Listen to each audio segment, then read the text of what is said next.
E aí, pessoal, sejam muito bem-vindos a mais um episódio do Bora DCcast, o seu podcast onde falamos de ciência de dados e inteligência artificial. E neste capítulo de hoje, falaremos sobre um tema muito cativante, ciência de dados e o futuro da inteligência artificial. Passaremos por assuntos de migração de carreira, passaremos por indicação de uma pós-graduação muito valiosa no Brasil, no Nordeste do Brasil, e também falaremos sobre assuntos de ponta, como VLMs, Model Foundations e robótica. No episódio de hoje, temos como convidados Manu Diniz, cientista de dados da Indicium. Também temos, mais uma vez com a gente, Paulo Salgado, professor do SIM UFPE. E, mais uma vez com a gente, o professor Tissangi, professor do SIM da UFPE também. Boa noite, muito obrigado por ter vindo, por aceitar o convite. E, por favor, vou pedir que se apresentem. Bem que o pessoal já conhece vocês, mas, por favor, professor Paulo. Boa noite, pessoal. Prazerzão estar mais uma vez aqui, agora muito bem acompanhado. Então, eu sou professor do SIM desde 2014, tenho um doutorado em Ciência da Computação e atualmente sou coordenador de ensino do Centro de Informática e coordenador da pós em Ciência de Dados. Eu também sei que você coordena um novo curso da UFPE, de inteligência artificial. Não, eu fui meio que, eu fico brincando dizendo que eu fui a mãe, né? Teve mãe de pai, mas eu fui o cara que ficou responsável por conversar com todo mundo, né? Pegar todas as ideias e meio que levar o curso, né? Ter o projeto final do curso. Mas todo mundo contribuiu, a galera de IA contribuiu, o pessoal do centro contribuiu bastante, mas o responsável era eu. Aí hoje, Tissangi é o vice-coordenador e o coordenador é George. Perfeito. Falaremos um pouco mais a fundo sobre o assunto. Professor Tissangi?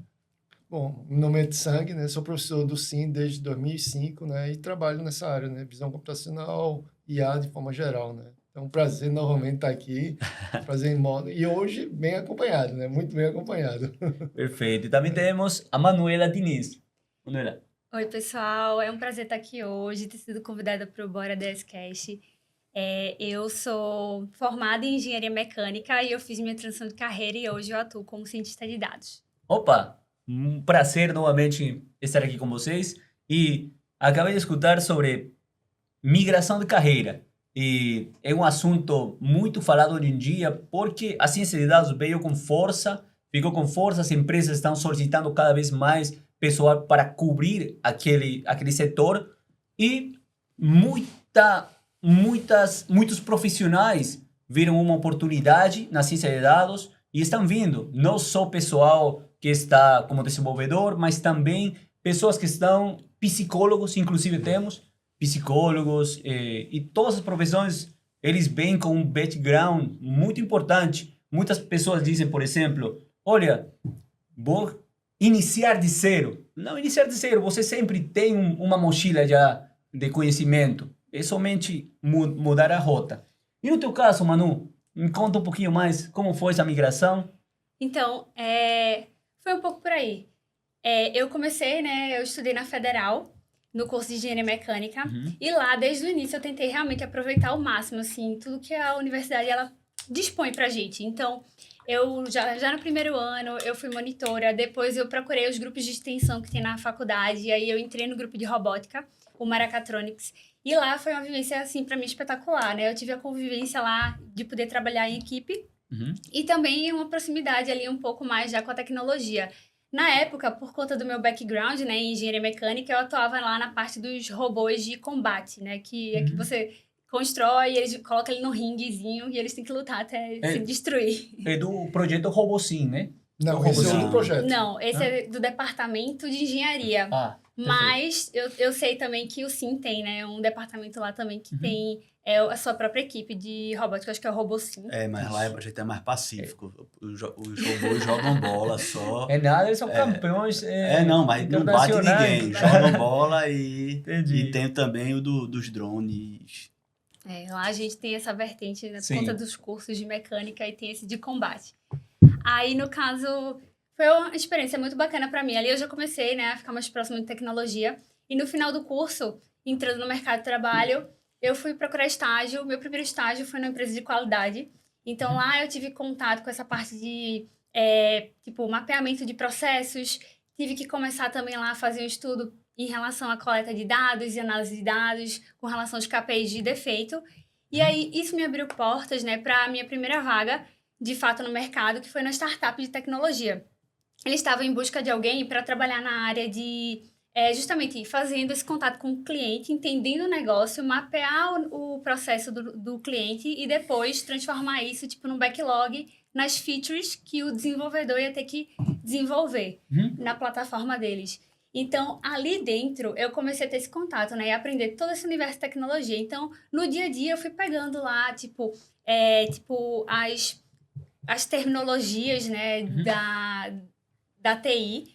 Então, eu tive que começar a aprender no meu dia a dia ali. Só que eu identifiquei que, para eu evoluir, eu precisava aprender um pouco mais da parte técnica. Então, eu fui atrás de aprender a programar. E aí, eu comecei a gostar e eu vi, pô, eu quero migrar para a parte técnica, entendeu, de TI. E aí, eu comecei a procurar como me capacitar. E aí, eu achei, na época, que ia abrir a pós-graduação em Ciência de Dados do SIM. E aí, eu achei bacana, né? Eu fui procurar saber mais o que era aquilo, que na época eu só tinha mais a visão da programação. Sim. Então, eu fui pesquisar. E aí, quando eu vi do que se tratava a ciência de dados, pô, eu achei que tinha tudo a ver. Porque meu background, né, de engenharia, eu tinha base de matemática, de estatística. E aí, junto a isso, faltava o quê? Faltava ir para essa área mais de TI. Então, quando eu lia do que compunha, né, o curso, eu achei que era, assim, tudo a ver. Então, eu me inscrevi, fiz a pós-graduação e eu acho que realmente foi um divisor de águas, porque a gente tem esse respaldo, né, de saber que o curso é de uma instituição federal e o departamento, né, o Centro de Informática, o SIM, ele é conhecido pela sua excelência. Então, para mim, foi, tipo, muito importante fazer esse curso e também a vivência com os colegas, né? Muita gente passando por aquela mesma situação.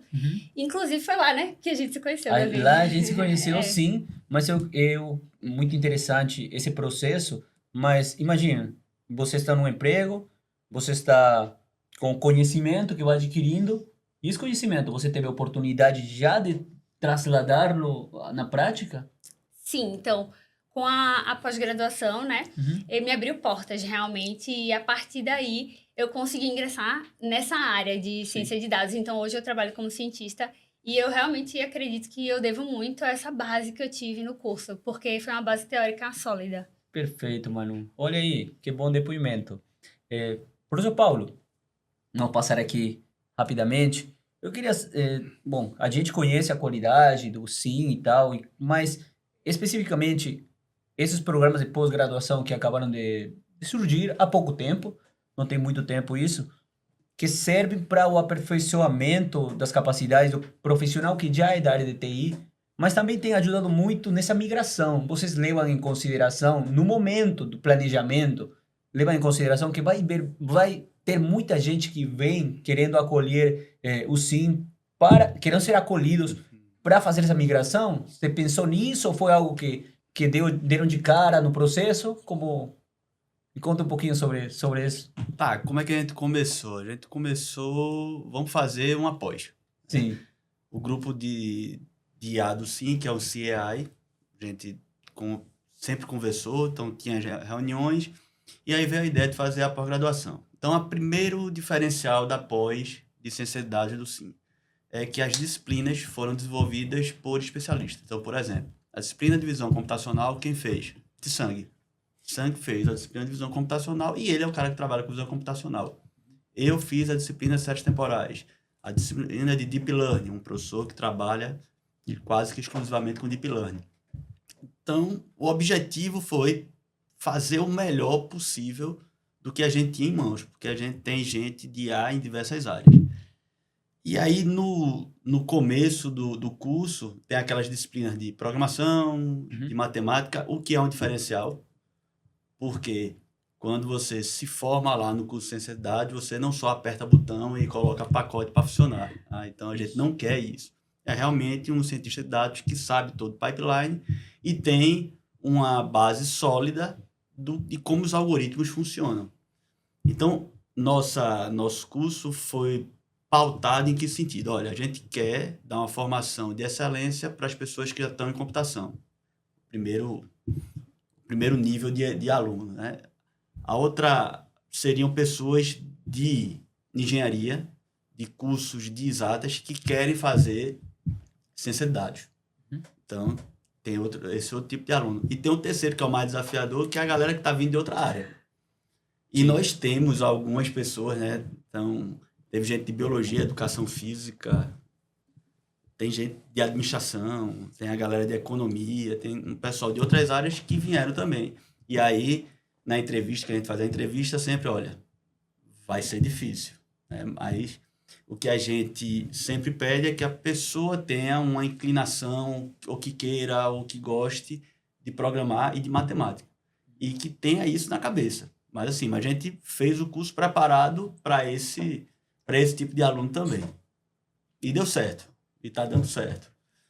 O problema é o começo, porque é novidade, gente que nunca trabalhou com algoritmo, olhar, né, o que danado é isso, porque são disciplinas que no começo vai ter um peso, né, você está saindo da inércia, mas depois desse primeiro momento, a coisa funciona bem.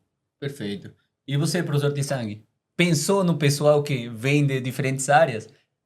Não, claro, a gente... Para o curso de visão computacional, por exemplo? Sim. Não, a gente tenta dar uma informação, né, da base, mas, assim, as pessoas que vêm para o curso ou já têm uma formação na engenharia, Sim. ou já têm uma formação sólida. Obviamente, tem gente que é um pouquinho mais afastada, mas até essas pessoas que teve uma formação um pouquinho mais longe, como educação física ou alguma outra, são pessoas curiosas que estão dispostas a aprender, entrar naquele universo. Então, eles estão dispostos a aprender a programar, estão dispostos a aprender as ferramentas matemáticas, né? E é claro, a gente tem eu acho que a ideia de ser didático, né?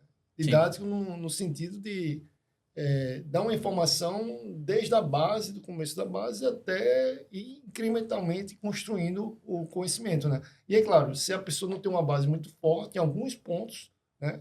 Aí a gente tenta reforçar ou dar indicações. Não, estuda esse livro, veja esse podcast, veja, né, esse outro curso que está no YouTube. Tem muitos cursos, né, de outros professores, colegas ou até de outras instituições. Então, a gente indica a ele como ele pode adquirir aquela base. Né? Então, tem o curso do professor Kleber também. Tem o curso do professor antigo Kleber. de Deep Learning. Então, hoje em dia a gente pode dizer, né? Tem uma disponibilidade da internet, de materiais. Eu acho isso acho que precisa da pessoa ter interesse, né? Perfeito. E é claro, aqueles que não têm tanto interesse vão descobrir que não é bem aquilo que eles querem fazer, né? Então ele naturalmente vai selecionando as pessoas que realmente têm. Perfeito. Porque se no curso a pressão que sente é muito grande, já imagina quando vai para o trabalho a pressão que vai ter? Muito maior. Nesse sentido, Manu, quais foram os desafios que você achou maiores dentro dessa migração? Eu acho que o desafio é justamente, eu trabalhava na época, mas a ciência de dados era uma área nova, então todas as disciplinas, eu lembro que o que eu gostei do curso também foi as atividades práticas, que a gente ficou pedindo bastante para ter isso. E toda disciplina tinha uma atividade que era super desafiadora. Então, eu lembro que final de semana, às vezes, eu precisava parar para fazer essas atividades, porque era tudo novidade para mim, entendeu? E, assim, a gente pagava, acho que umas 2 disciplinas por vez, mais ou menos. Então, não era pouco para quem tinha que conciliar isso com outras atividades. Então, acho que é isso, é entender que toda hora a gente tem que estudar coisas novas. Toda hora tem framework novo, tem uma biblioteca nova que a gente tem que olhar.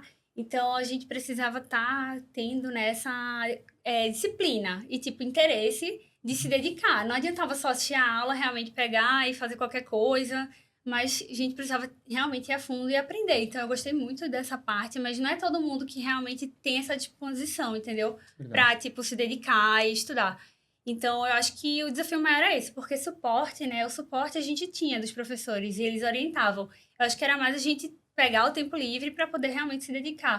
E essa coisa de ser uma área que toda hora tem assunto novo, que a gente tem que estudar, essa é a parte que eu acho que é bem desafiadora também. Verdade. Eu sempre digo, tem muita gente que quer, mas de querer para ter, tem uma linha bem pequena, né? Que é o fazer. Então, fazer acontecer é o mais importante. Então, mas não quer dizer que você, quando entrou para pós-graduação, você não era cientista de dados. Não, não era. Hoje em dia você é cientista de dados? Sim, hoje eu sou. Olha aí. Pois é, valeu a pena, né? A gente olha pra trás e vê que valeu tudo a pena. Foi um esforço e tal, mas eu acho que valeu, tudo valeu.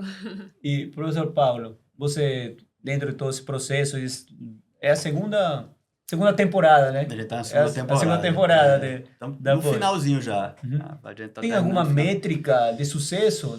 Porque aqui temos, por exemplo, um caso de sucesso nítido. A métrica é essa. Né? A métrica. A gente vê que grande parte dos alunos Grande parte. consegue ou ter melhores empregos ou mudar realmente de carreira e ter sucesso. Essa é a grande métrica. Eu não consegui mapear todos os alunos, mas com quem eu tenho alguma proximidade, eu vejo que o curso foi importante no processo. Do nosso grupo, nossa turma, Sim, bastante gente. bastante gente, hoje em dia, é cientista de dados em diferentes empresas. Quais são os projetos que você mais tem tocado? Na empresa que eu atuo, eu fiz alguns projetos mais na área mesmo de predição e agora eu comecei um de pricing, que também é outra área que eu não tinha contato, mas assim, muito legal. Tá começando agora. Sim. Novo cliente. Normalmente, esses problemas de previsão a gente vê com regressões, né? Aqui o professor não quer ver como regressão, ele vai ver como séries temporais tudo. Para tudo vai ser Praticamente isso. para séries temporais. Professor Tissang, e você, quais foram os desafios que você viu que o pessoal mais adoecia lá na cadeira de visão computacional?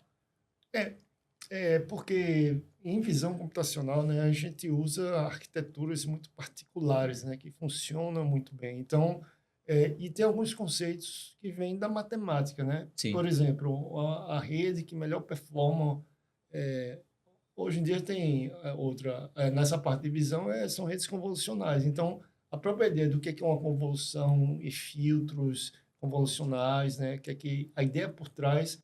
Então, a pessoa, de início, às vezes demora para entender direitinho toda essa passagem, né? Sim. Então, se você tem uma formação matemática, é melhor, é mais fácil, né? Porque muita gente da engenharia tem e já entende o que é que está acontecendo. Se não, aí, às vezes, muitas vezes, a pessoa vai na prática, entende que aquilo funciona na prática e vai entendendo a teoria aos poucos, né?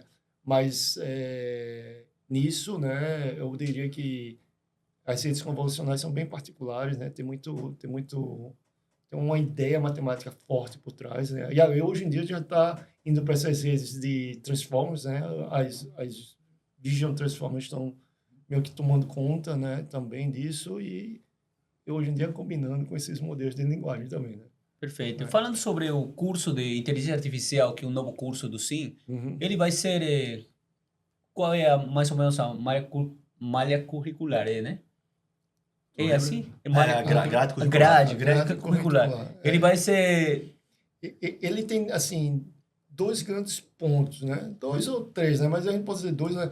Um grande ramo é a parte matemática e computacional, né? Então, a pessoa tem que pegar matemática discreta, cálculo, álgebra linear, né? E aí tem programação, né? Parte de teórica e tal. E a outro grande trecho são todas as partes de IA, né? Então, aí a gente começa com... Eu estou dando a disciplina de introdução à inteligência artificial. Então, é uma disciplina que engloba, né? Muitas das áreas. Aí a pessoa vê um pouquinho de ciência de dados, vê modelos de machine learning, aí, aprendizagem de máquina supervisionado, não supervisionado, vê modelos de deep learning, né? Que é redes neurais. Vai ver também toda essa parte de teste, né? Também, né? De como você fazer treinamento e teste, avaliação de modelos. Engenharia de software mais relacionada, porque é interessante, né, como toda a parte de teste de software está sendo transformado, né? Eu acho que um grande setor que está sendo transformado, assim, a forma de você avaliar é como você constrói softwares não usando IA, mas tendo a IA no pipeline. Então, eu acho que tem uma grande influência também nos grupos de engenharia de software, desenvolvimento de software, que já se mostra que tem paradigmas diferentes, né? E tem desafios muito grandes, né? sei se você viu recentemente, esse ano, teve uma palestra que eu acho muito interessante do Andrei Karpathy. Ele foi um dos grandes idealizadores desses cursos de redes convolucionais. Ele foi o diretor da Tesla, né? Nessa parte de visão, o criador do termo vibe coding. E aí ele deu uma palestra falando que a gente está num paradigma agora de desenvolvimento de software, de engenharia de software ou de codificação, de código, né? E a gente tem o software 1.0, 2.0 e 3.0. Então, 1.0 é o software que são código, Python mesmo, programação, linguagem C. O 2.0 já são redes neurais, são os pesos das redes neurais.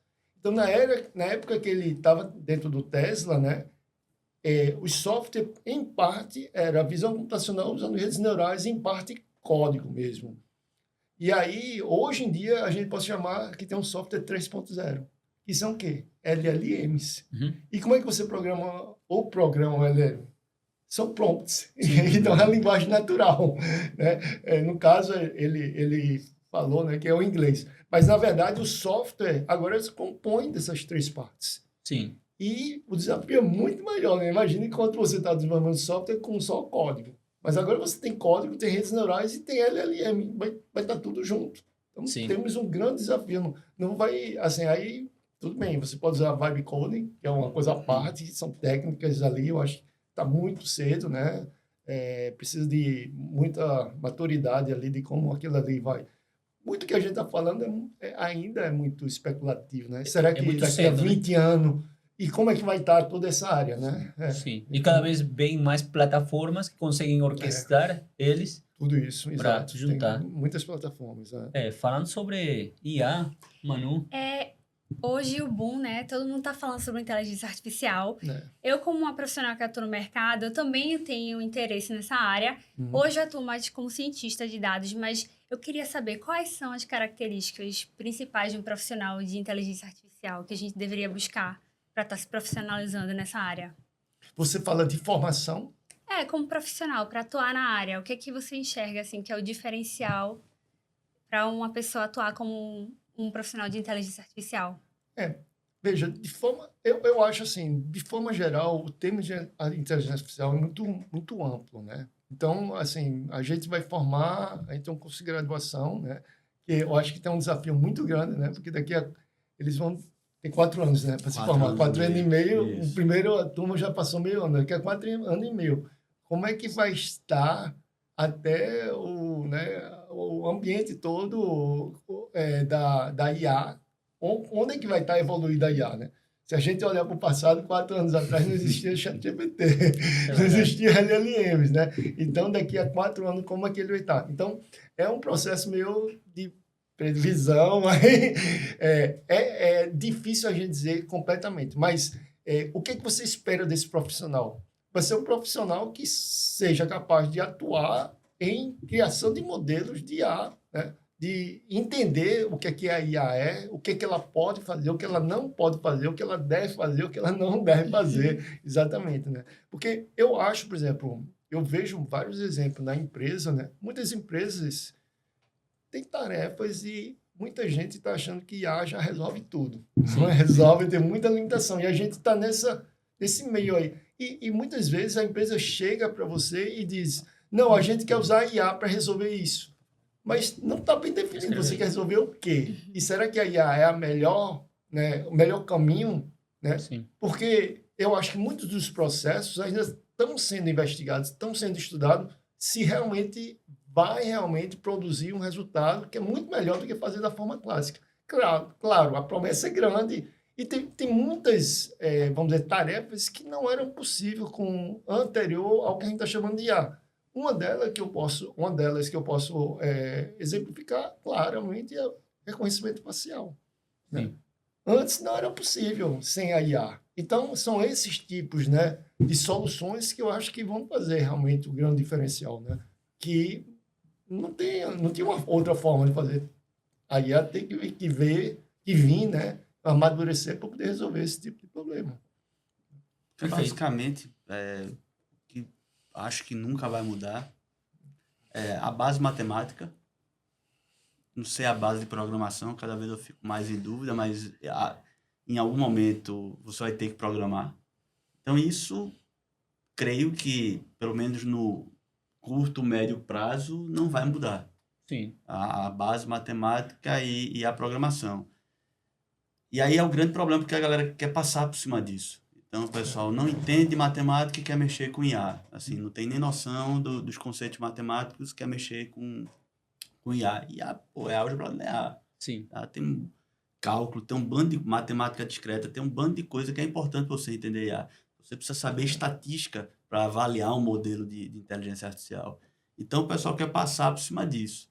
E a outra coisa é a questão da programação. O cara quer simplesmente pegar um pacote e rodar. E muitas vezes não sabe bem o que está rodando. Então, esses são os grandes problemas que eu vejo. E a gente que trabalha com dados, eu falo muito com meus alunos, estava falando isso hoje, pô, olha os dados, analisa os dados, né? Trata com jeitinho os dados, antes de pegar e colocar lá no modelo, achando que o modelo vai resolver qualquer coisa. Perfeito. Então, para tentar fechar essa primeira parte sobre migração de carreira, Manu nos contou como foi a migração e tal, e vocês já têm uma carreira consolidada, mas se nesse momento vocês queriam fazer uma migração, quais seriam uns tips aí que vocês usariam? Quais seriam os passinhos que seguiriam, por exemplo? Mas se eu pudesse voltar no tempo, eu faria o curso de IA. Olha aí, Se eu olha pudesse aí. voltar no tempo, eu faria o curso de IA tranquilamente. No 2004, que eu comecei a faculdade, eu fui estudar engenharia de sistemas porque se dizia, é a carreira do futuro. E assim, para mim tem sido, para muitas pessoas tem sido também. Tem um bom mercado para isso e com certeza que a IA no futuro também será, né? Então, não sei, eu professor. acho que não é por nada que estão surgindo cada vez mais cursos de IA, né? Isso. Porque, com certeza, o que for lá no futuro, que a gente não consegue predizer bem, mas eu acho que quem tem a formação de IA vão ser os melhores preparados para enfrentar aí o que vai vir no futuro. Né? Verdade. Algum comentário para encerrar esse tema de migração de carreira e tal? Acho que é isso. Quem tiver vontade de fazer a migração deve se dedicar a estudar. Eu acho que tem muito material disponível também na internet. É interessante utilizar eles também. Agora, saber também ponderar que tem muito material que é resumo, né? Então, a gente tem que entender que eles são bons para ter um overview, mas é sempre bom a gente ir atrás, realmente, de cursos, né? Que tem respaldo ou procurar cursos, realmente, que tem professores, tipo, que são reconhecidos, que a gente vê que ele tem algo a acrescentar, de fato. Perfeito. Tem um comentário que eu vejo, que eu acho muito interessante, né? Acontecer, que IA é tão abrangente, né? Porque a gente, quando fala de IA, muitas vezes você fala da área, né? E aí pode usar, por exemplo, a área médica. Então, o que eu acho curioso é que você vê muitos médicos interessados em IA. Sim. E querem aprender e vão querer aprender mais profundamente. Sim. Então, é um catalisador que muitas outras áreas diferentes... Hoje mesmo eu estava dando a disciplina de introdução, aí entra uma pessoa... um estudante e ele está atrasado porque vem num processo de, né, ainda tem modificação de matrícula e tal. Sim. E alguém que vem do curso de comunicação, num curso completamente diferente. Então, eu acho que, assim, você pegar até pessoa de letras tem interesse. Sim. Porque eles olham uma LLM e ficam fascinados. Se você é alguém que estuda linguagem, você vai ficar fascinado. Como é que foi criado isso? Como é que pode? Agora a gente tem um computador que você conversa com ele. Então, é um catalisador de várias outras áreas. E pessoas altamente interessantes de outras áreas vão se interessar e estudar mais profundamente. Eu acho que vai ter contribuição de várias outras áreas também. Uhum. Eu acho que só tem a adicionar. O pessoal de direito mesmo Sim. fica maluco atrás, querendo como usar, porque realmente você, sabendo usar, melhora a tua produtividade.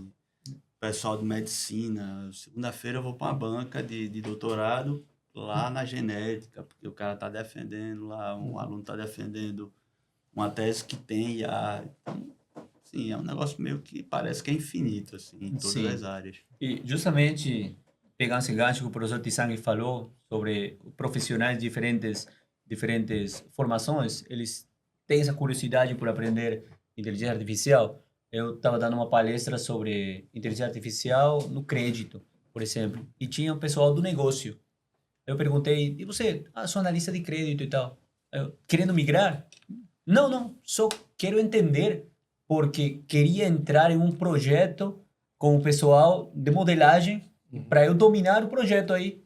Então, na pós-graduação do SIM que estou fazendo, de Deep Learning, tem muitas pessoas da medicina.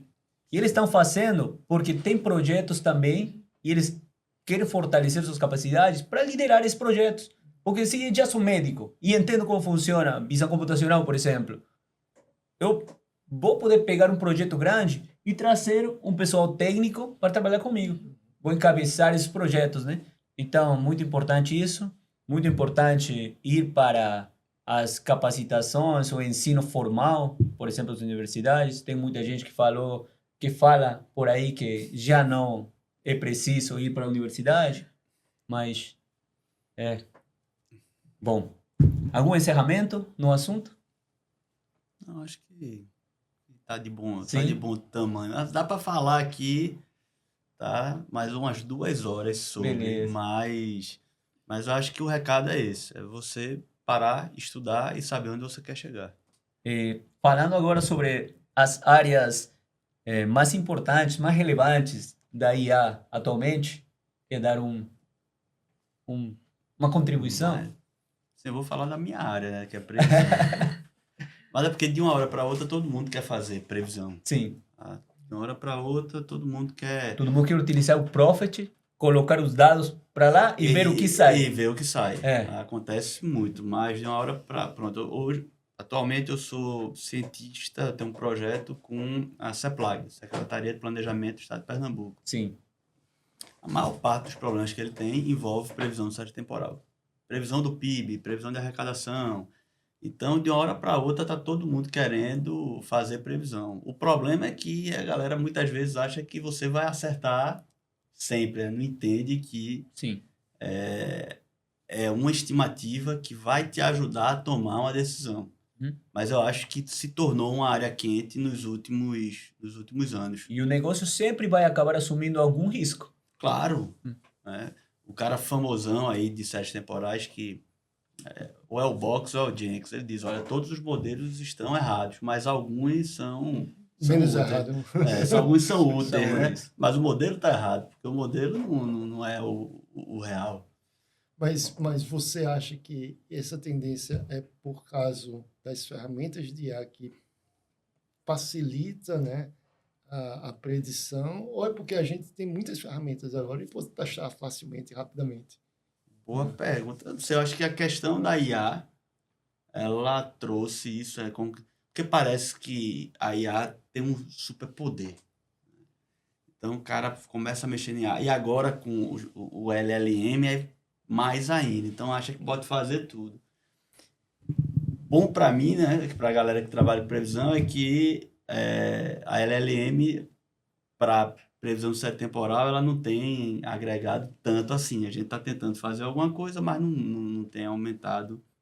Mas não sei, eu acho que quando chegou aí e a galera começou a entender que tinha essa possibilidade de, ter uma estimativa, essa estimativa realmente está funcionando em algum lugar, então chamou a atenção. Eu falo mais nesse sentido assim, porque me parece que antes os modelos, assim, se você quer entrar nessa área, era muito matemático, rigoroso. Aí o cara tem uma barreira maior. E aí, hoje em dia, parece que a barreira, o cara pensa que, posso usar uma rede ali, aí pega uma biblioteca lá, aperta os 2 botões e acha que já fez, né? Que não, a gente sabe que tem uma profundidade maior. Mas aí, mais gente parece que acha, não preciso saber daquelas matemáticas toda sofisticada, que é um engano, precisa, né? Mas aí a entrada, me parece que o pessoal acha que a entrada é mais curta, simples, mais simples. Mas não é, né? Se quiser fazer uma coisa com qualidade... Sim. E tu, o que é que tu acha aí com a área do... Você fala o quê? Em termos de... Em termos de IA. Em termos gerais. Em termos gerais. Assim, o que está mais na frente, como assim? O que você acha que... Porque, assim, em termos do que a gente chama de IA mesmo, o que tem mais na frente é os LLMs, eu diria modelos de fundação, né? Porque as LLM é linguagem, mas hoje você joga vídeo, você joga imagem, então são modelos de fundações. E a gente vê uma construção, né? Eu ainda sinto isso, que a construção da IA, da inteligência artificial, é quase, você quer fazer uma... Primeiro, acho que a gente quer fazer quase que uma cópia do ser humano, né? Uma cópia das capacidades cognitivas do ser humano, né? Então, eu acho que que tem se falado muito é essa questão de a IA conseguir criar raciocínios lógicos, né? Usar a questão da lógica, porque a rede neural, essa parte lógica de raciocínio é muito tirado por influência dos dados, mas ele não tem uma... E eu acho que tem muita pesquisa em cima disso, né? De como a gente inserir lógica, raciocínio, né? Você vê já o ChatGPT com raciocínio. Então, como é que isso está sendo inserido nesse processo, né? De ele não simplesmente treinar uma base, mas também ter essa questão de raciocínios lógicos, né? Sim. Se diz que normalmente esse modelo vai entregar a média da inteligência. Isso de acordo ao conhecimento com que eles são treinados, né? Mas essa não é uma característica humana. Cada ser humano tem uma inteligência que vai de acordo ao conhecimento que ele vai adquirindo.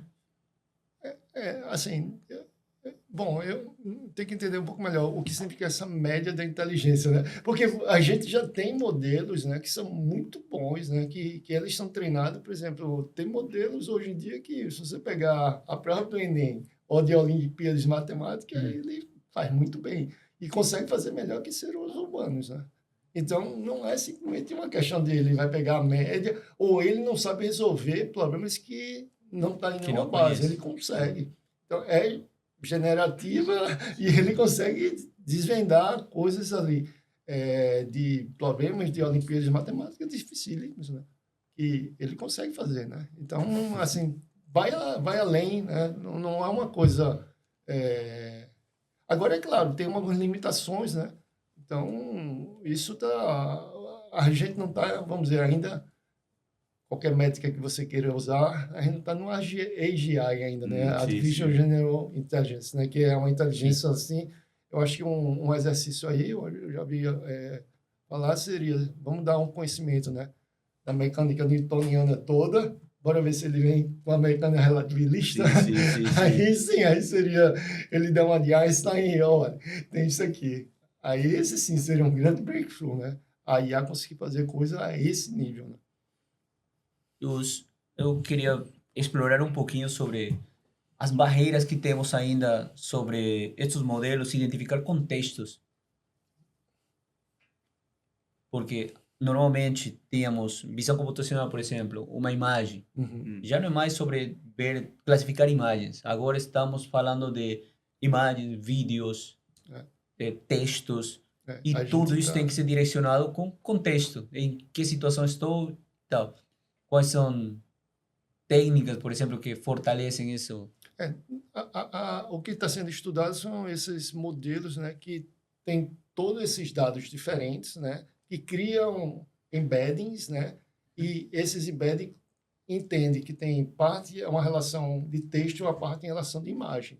Sim. E aí ele consegue trabalhar bem isso, né? Tem desafios grandes, né, como... Em visão mesmo, a coisa, assim, vem avançando muito, mas a gente quer fazer coisas que o ser humano faz facilmente, né? Se, por exemplo, eu pego uma imagem lá, né, de alta resolução, não de baixa, né? Aí precisa de muito processamento. E imagine que eu tenho uma imagem aqui com esses microfones todos aqui. Aí eu gostaria de ter uma IA que eu pegasse aqui, jogasse um prompt e dissesse para ele, segmente os microfones. E ele segmentado direitinho, né? Então, ele tem que entender o que é microfone e conseguir fazer a segmentação. Ou passar o próprio dizer, segmente o microfone que está à frente do Paulo. Aí, imagina esse desafio. Sim. Ele tem que entender quem é Paulo, qual microfone está à frente de Paulo e segmentar.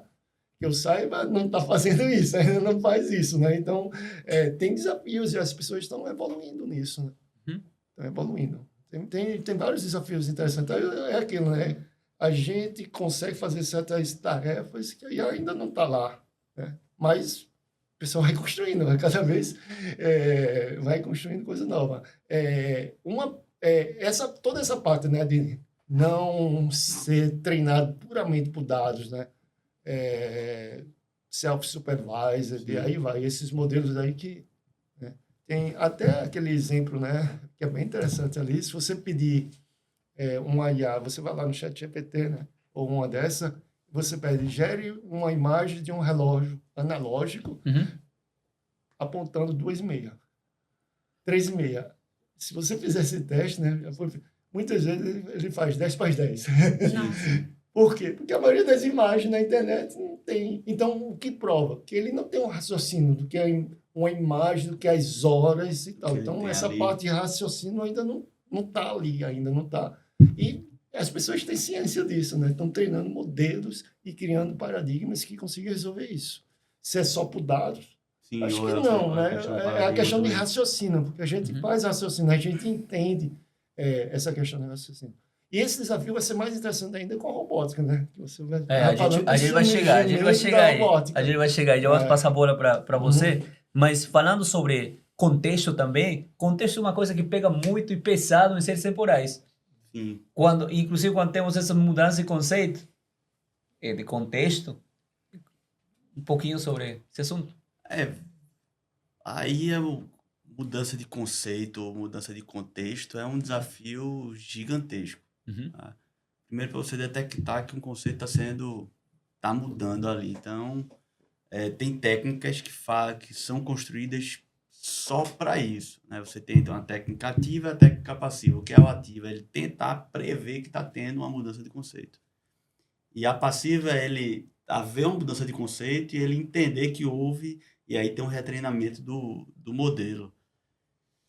Sim, ainda é um desafio.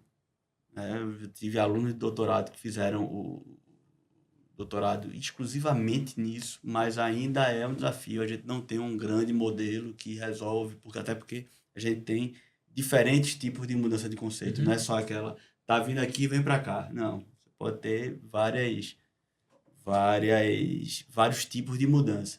A gente ainda está tentando analisar isso e tentando melhorar os modelos para que, ou ativamente ou passivamente, você consiga ajustar o modelo para não perder a acurácia com o tempo, por exemplo. Sim.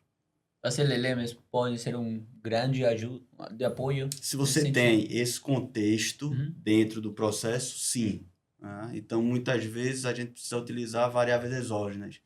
Por quê? Porque aquele target, né, aquela série, aquele dado que você está querendo prever, aquela mudança está relacionada com outros dados. Então, analisar esses outros dados com essas que a gente chama de séries exógenas pode ser uma saída. Sim. Né? Principalmente em aplicações práticas.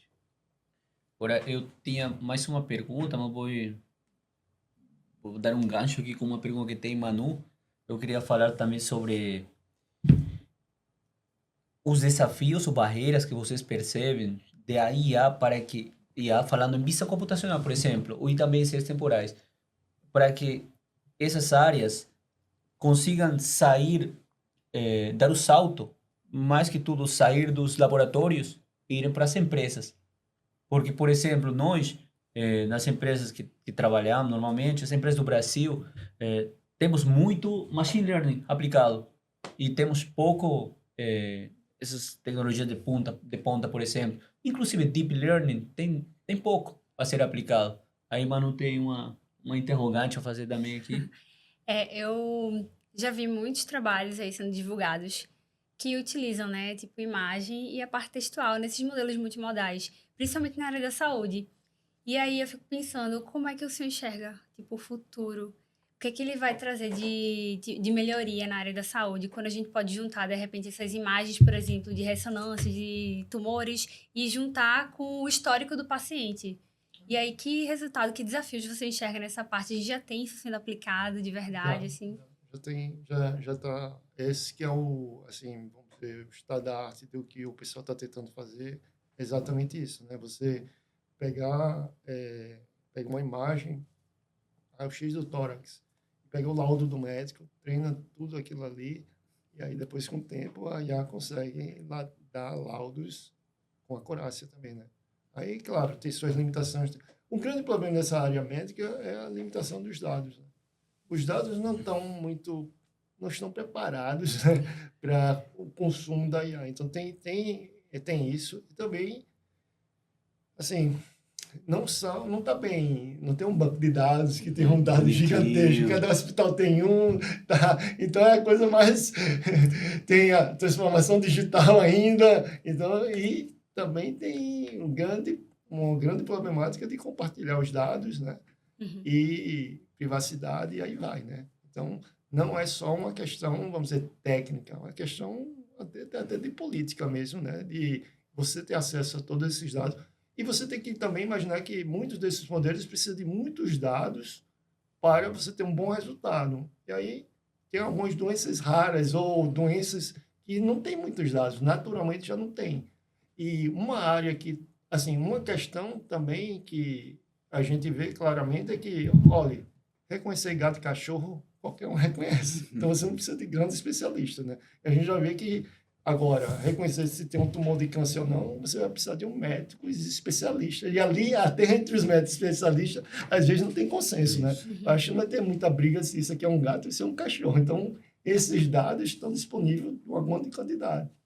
Mas esses outros, não, né? Então, já se tem uma preocupação em curadoria de dados, né? De alta qualidade, né? E tem empresas aí específicas que fazem isso, né?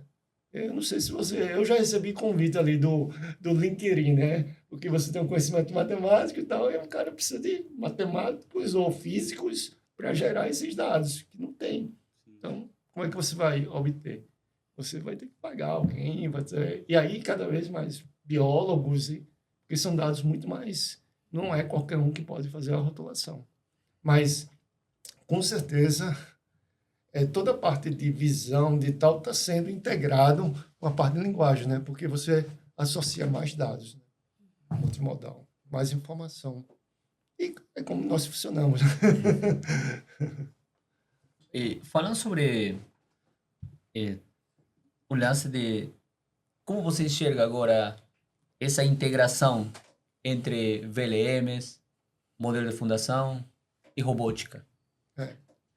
Robótica aí já é um outro grande desafio, né? Aí você vê que, por exemplo, a pesquisadora muito conhecida, né, que ela que criou a ImageNet, né, a Fei Fei, né, ali, ela criou ela criou uma empresa, né? E eles já estão falando de o que eles chamam de Spatial AI, né? Sim. AI espacial é você entender, né,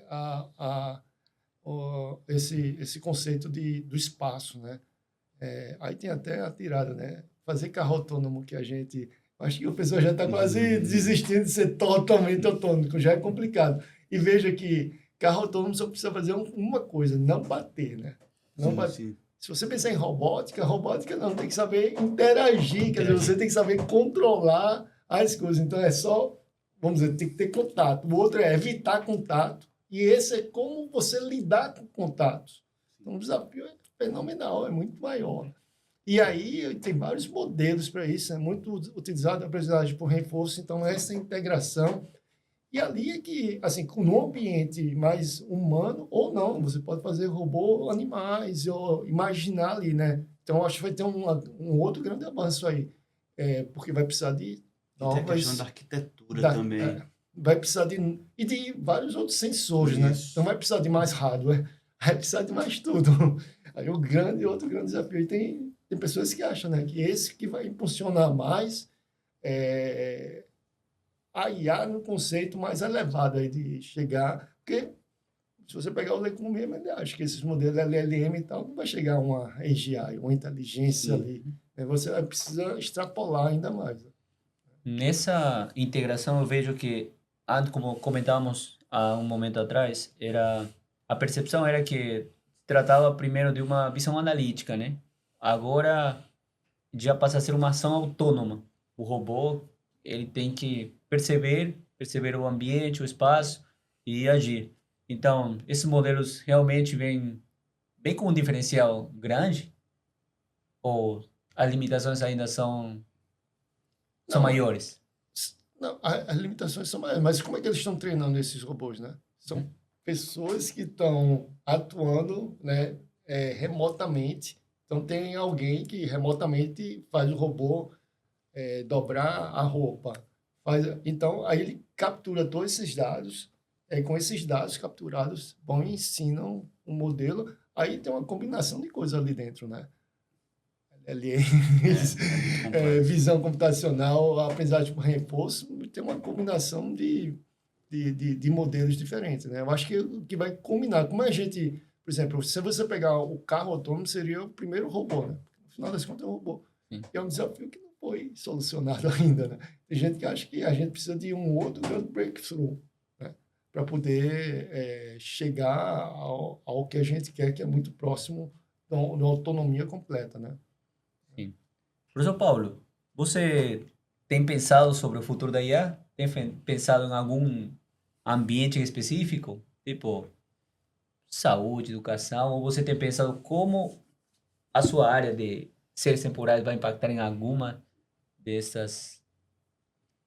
Rapaz, ultimamente eu não tenho conseguido pensar muito no futuro, não. Está se executando. A startup está levando o tempo todo.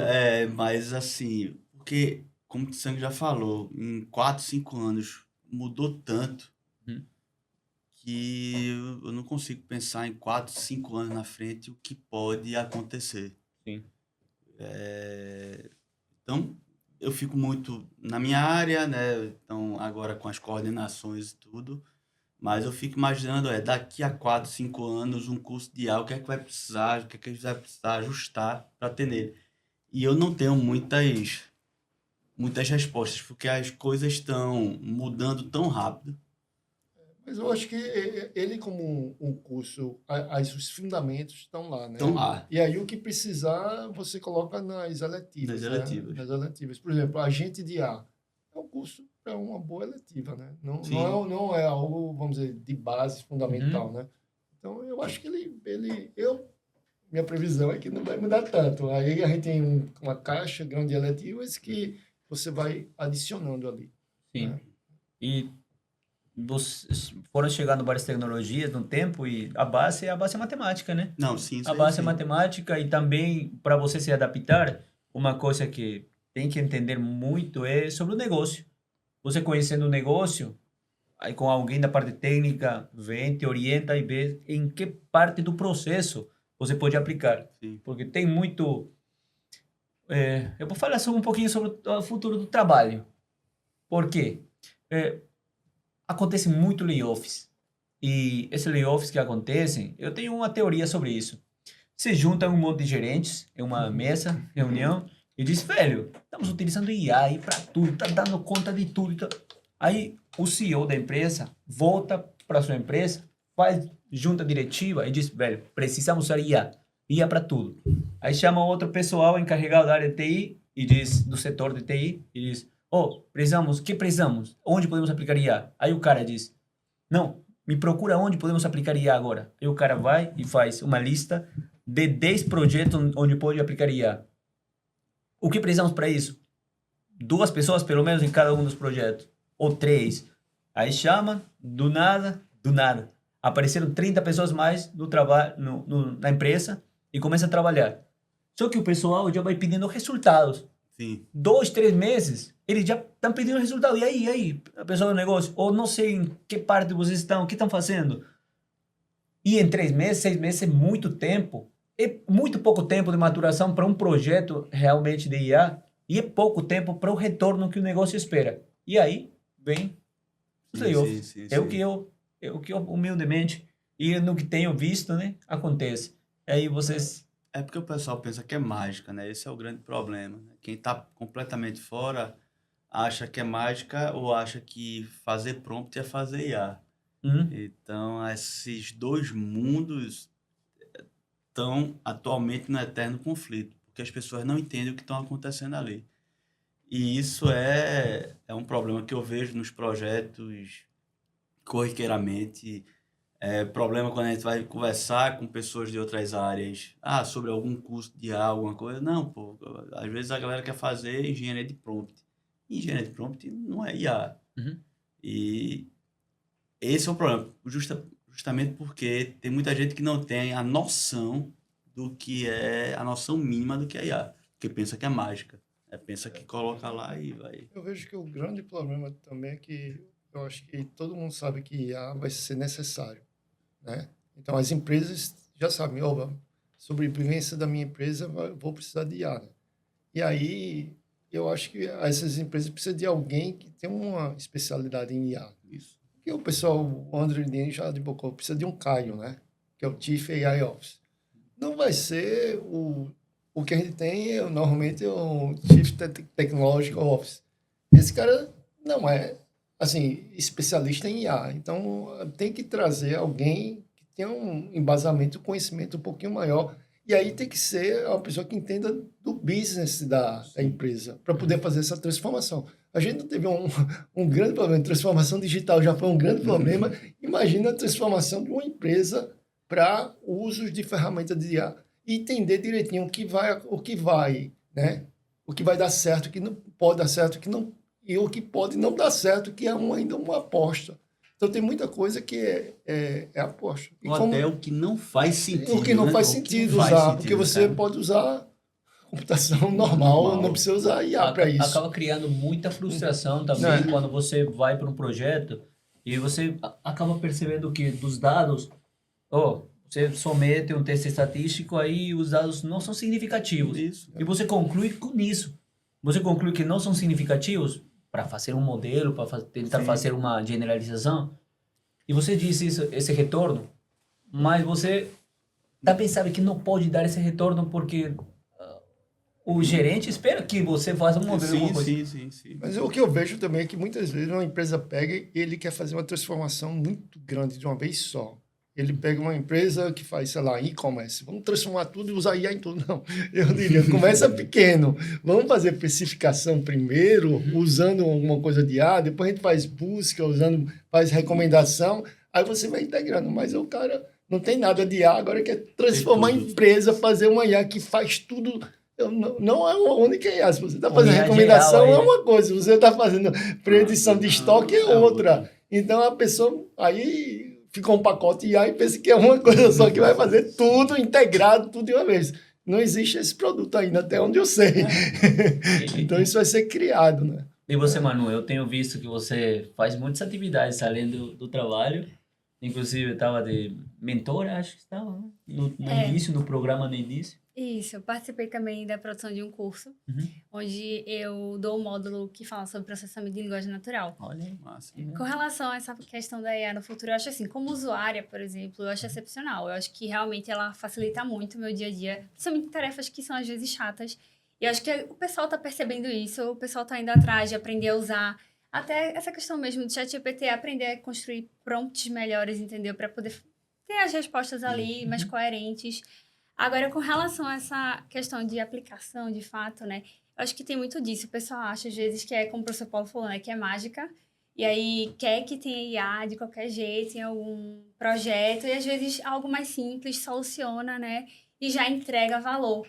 Então, eu acho que precisa ainda o pessoal ter essa consciência. Eu sinto que ainda falta um pouco dessa consciência, mas, ao mesmo tempo...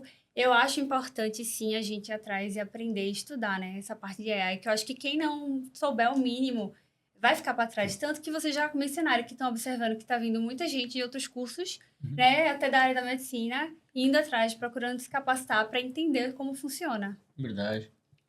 E, rapidamente, e no âmbito acadêmico, já o pessoal escrevendo, utilizando LLMs, utilizando o ChatGPT...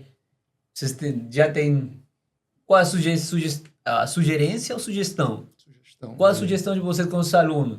Por exemplo, vou começar a ler um artigo.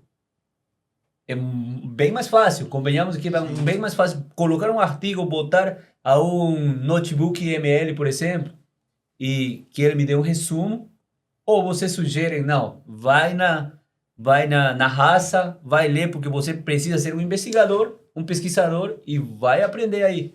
Tem que fazer os dois. Isso. Tem que ir na raça e pedir a LLM e conversar com ela. Para um... Você tem que fazer, porque um exemplo simples disso, veja só, imagina que eu estou com um peso muito grande, eu preciso fazer exercício, eu contrato um personal trainer e ele faz exercício, eu vou ficar magro? Não vai acontecer, é a mesma coisa. Então, se eu usar um LLM, eu não vou ficar mais inteligente, né? Sim. Diretamente, né? Então, você tem que ler, e aí depois você pede para ele fazer um resumo, interage com ele e vai discutindo com ele, aí eu acho que esse é o caminho. E isso é que é legal, porque você tem como se tivesse uma pessoa ali que você pode discutir. Que você pode discutir e tá livre para fazer qualquer pergunta, porque muitas vezes você vê que o estudante às vezes não quer fazer aquela pergunta junto com os outros colegas porque acha que pode ser estúpida a pergunta por alguma razão. Com a LLM não tem isso, né? Te fala, vai lá e... Então, eu acho que é uma interatividade muito... Eu acho uma ferramenta poderosíssima para melhorar a escrita. Sim. Então, por exemplo, você está escrevendo um texto, né, um artigo, alguma coisa assim, e às vezes falta inspiração.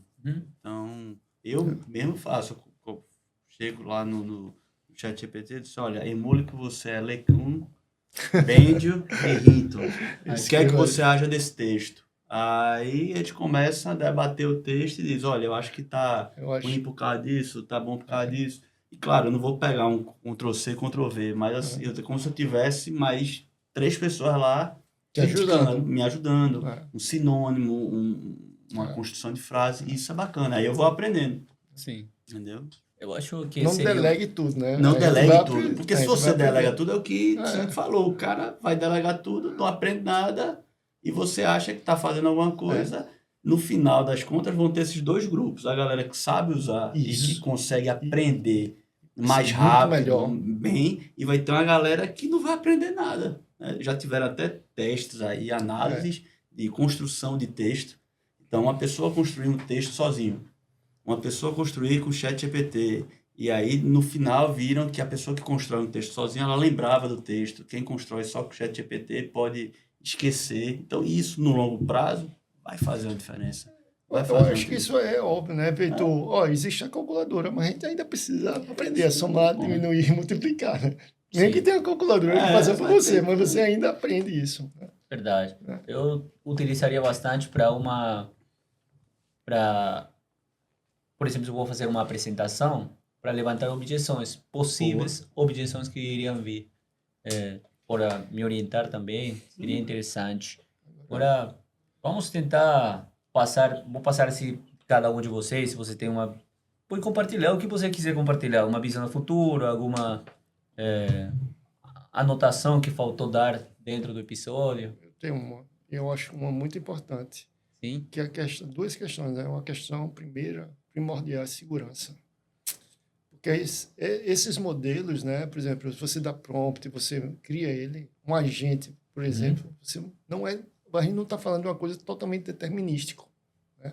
Então, muito fácil de fazer prompt injection, de fazer, né? Você vê que tem... Então, essa questão, não estou falando de segurança até de banco, de coisa, segurança de uso, de aplicação. Você vai ter um modelo que, teoricamente, pode substituir um médico numa avaliação de dar... Então, como é que você vai ter a segurança que isso está bem resolvido e vai dar certo realmente? Então, eu acho que isso ainda precisa de muita avaliação nisso, né? Até a gente estar usando a larga escala, confiando completamente, né? E toda essa parte de teste, avaliação e tal, vai ser totalmente transformada. Não é uma coisa determinística, né? Sim. Então, eu acho que isso a gente vai precisar de cada vez mais processos, né? E vamos com calma, né? Não vamos ali querer fazer tudo, vamos com calma, passos mais seguros, né? Eu acho que muitas vezes você quer, tem que ir logo na frente porque senão eu vou perder a onda. Sim. Não é bem isso, né? É bom ir à frente com calma, né? Que nem é uma maratona.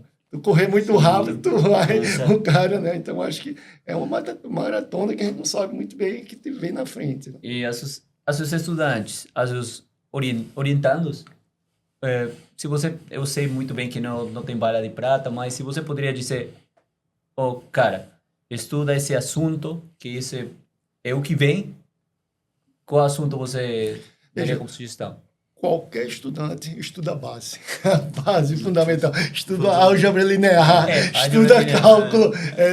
Uma coisa que é curiosa, né? Se você pegar a base da IA, assim, o mesmo que é. estatística, álgebra linear Cálculo. e cálculo 1. Não precisa nem de ir para cálculo 2, essa é a base. Aí você imagina, a gente está criando IA com 3 disciplinas que é de primeiro período em qualquer coisa de engenharia. Então você vê, então saiba muito bem que se a gente pensar com a construção dessa IA, foi basicamente 3 tópicos. Aí botou junto e conseguiu fazer isso aí. Verdade. Aí, professor Paulo. Eu tô com sangue. A questão de segurança, a gente fica personificando. A IA, não, é um modelo, é um robô. Enfim, você não pode personificar, você tem que usar com bastante inteligência para não ser substituído, né? Para você não deixar de aprender. Então, ele está aprendendo por você. E se for para aprender alguma coisa, é aprender a base. Depois da base, aí o cara vai para uma determinada área, né? E, inclusive, a base da IA. Porque, basicamente, você tem classificação, você vai ter regressão, você tem previsão do série temporal, já é um tipo de regressão, mas você tem agrupamento. Então, você tem áreas de da IA que são básicas. Então, você aprender álgebra, cálculo, estatística, matemática discreta, essa parte, e os conceitos básicos da área. Tá? Porque, no final das contas, um bando de tarefa, um bando de coisa que é importante, cai em áreas que estão já aí há muito tempo, como classificação, regressão e algumas outras. E agrupamento. E para colocar no LinkedIn ou no Instagram que você é especialista em IA, minimamente tem que saber o que um percebe, não é? Tem muito que... Aí o que tem de fake news é gigante, porque tá muito fácil você fazer, você desenvolver algo. Não, acho que eu tenho uma pergunta. O que é um especialista em IA? Não sei bem como é que a gente define isso. O que é um cara que é especialista em IA? Normalmente eles vêm do marketing.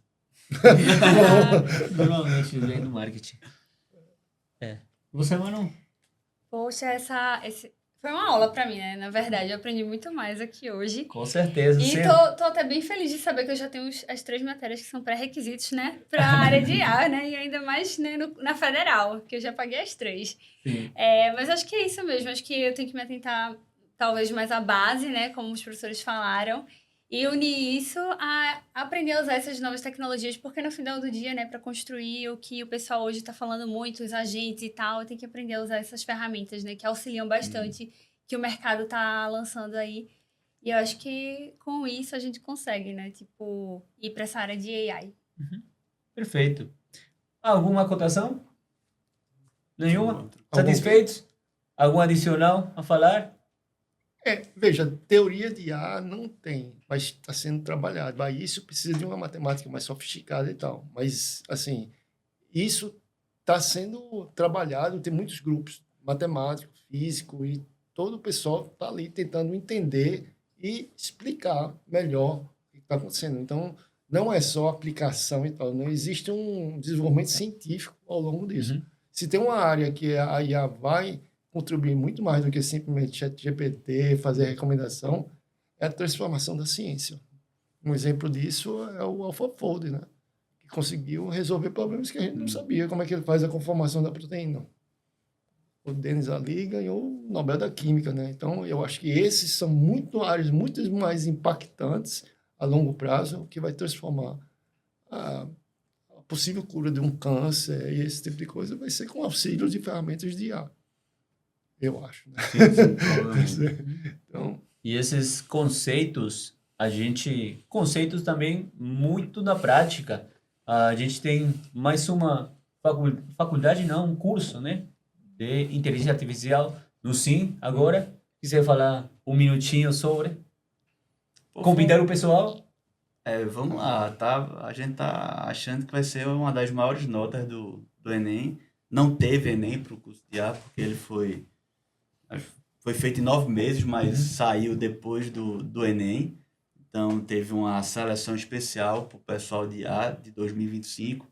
Mas para 2026, a gente acha que vai estar entre as maiores 4 notas lá, junto com ciência da computação, engenharia da computação e sistema de informação. espero que a procura seja grande, que os alunos venham com vontade de aprender, né? Que venham. E tem tudo para ser um grande curso, um dos melhores cursos, maiores cursos do Brasil e da América Latina. Perfeito. Eu termino agradecendo vocês pela presença, por aceitar o convite amavelmente. Muito obrigado mesmo. E agora, com vocês, pessoal, o episódio foi maravilhoso, pelo menos daqui a gente aprendeu muito, não é, Manu? Com certeza. Aí espero deixar para vocês esse episódio e vocês possam aprender também. E não esqueçam de deixar seu comentário. Eu não peço like, não peço que compartilhem. Eu quero que vocês deixem seu comentário, porque quero saber o que vocês estão pensando ao respeito. Porque o mais importante e o que realmente eu levo em consideração é a sua opinião, porque a sua opinião importa. Até a próxima.